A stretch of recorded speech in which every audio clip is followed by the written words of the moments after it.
মুমিনের কবর একটি প্রশস্ত ও আলোকিত স্থান হবে। তার জন্য জান্নাতের একটি সুন্দর বিছানা সাজানো হবে, যেখানে শান্তি ও আরাম থাকবে। সৎ আমল তার সঙ্গে থাকবে এবং কবরের চারপাশে থাকবে সুগন্ধ ও নরম আলো। কিয়ামত পর্যন্ত তার কবর হবে শান্তি, নিরাপত্তা ও জান্নাতের এক অংশ। প্রতিটি ভালো কাজ তার কবরকে আলোকিত করবে, আর সে শান্তিতে বিশ্রাম পাবে। মুমিনের কবর একটি প্রশস্ত ও আলোকিত স্থান হবে। তার জন্য জান্নাতের একটি সুন্দর বিছানা সাজানো হবে, যেখানে শান্তি ও আরাম থাকবে। সৎ আমল তার সঙ্গে থাকবে এবং কবরের চারপাশে থাকবে সুগন্ধ ও নরম আলো।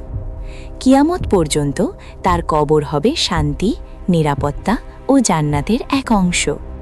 প্রতিটি ভালো কাজ তার কবরকে আলোকিত করবে, আর সে শান্তিতে বিশ্রাম পাবে।